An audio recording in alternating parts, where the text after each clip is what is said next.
Well, ladies and gentlemen, I think as the student representative, I meant to provide some sort of animated approach alongside the more measured arguments that you've heard. So let's launch straight into it, ladies and gentlemen. I found David Williams' discussion of the fairy tales of the 1950s and 1960s very entertaining.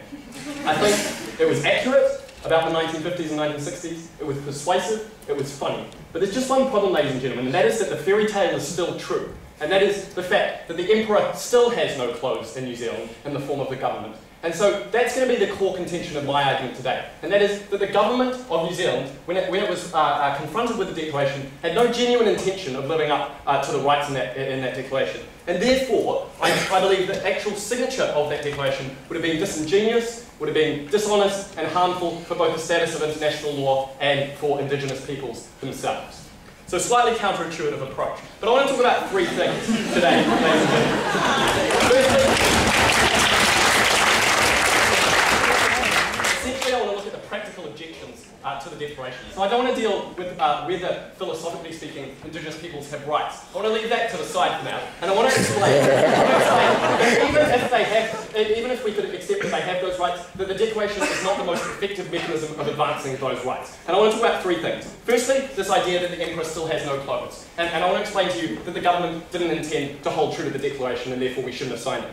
Secondly, I want to look at how the declaration is incompatible with New Zealand's particular tailored approach to Indigenous rights, and I want to show you how that tension is problematic. And thirdly, I want to address some of the points that have been brought up by side Affirmative. And I want to specifically ask, is the document aspirational, or is it trying to make a difference? Because that's, I think, the confusion that we've heard from the Affirmative side of the House. But let's look at this idea of whether the Emperor in New Zealand still has any clothes. And what I want to explain, ladies and gentlemen, is that New Zealand didn't have an intention to radically change its practices as a result of the declaration. And there are a number of reasons for that. Some of them have already been advanced by my first two speakers. But in addition, we see that the actual detail of these clauses makes it very difficult for a government to know if it's following through with those obligations. There are three categories of these clauses. Firstly, there are clauses that are pretty much undeniable, that no one would really contest, like the idea that Indigenous peoples have a right to life. I don't know many people in the room. Secondly, there are clauses that are overly vague. This is what the Affirmative team called aspirational, ladies and gentlemen. But these are clauses that say things like Indigenous people have the right to determine and develop priorities for their right to development. I don't know what that means, ladies and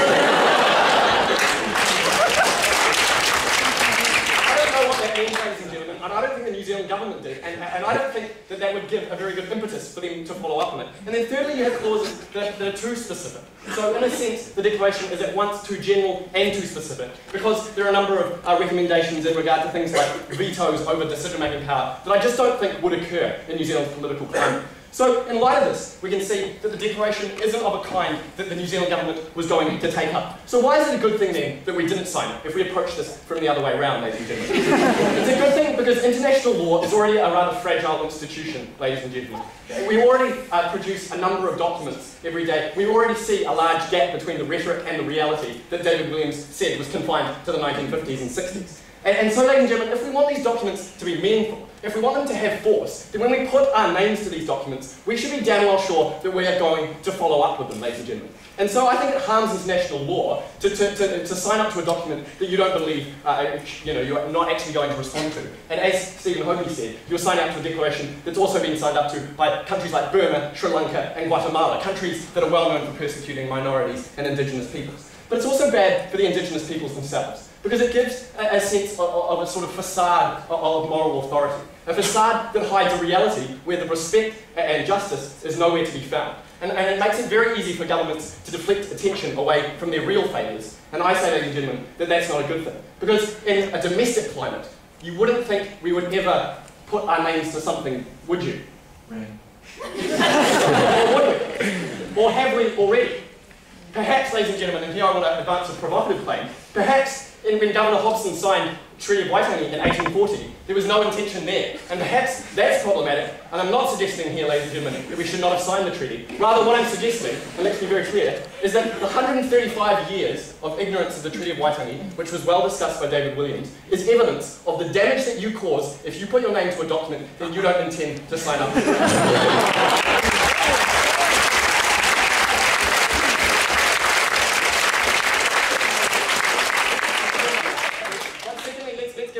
leave because I'm going to be drowned out by the rings. So secondly, let's look at the question of the Declaration being incompatible with New Zealand's approach. And what I generally want to say here is that the Declaration sets universal standards for Indigenous peoples. What it does is sets out very general principles, which I think align the differences and diversity within Indigenous peoples. I think that's problematic. I think that reflects a tension in the document, and I think I can keep on talking about that at another time.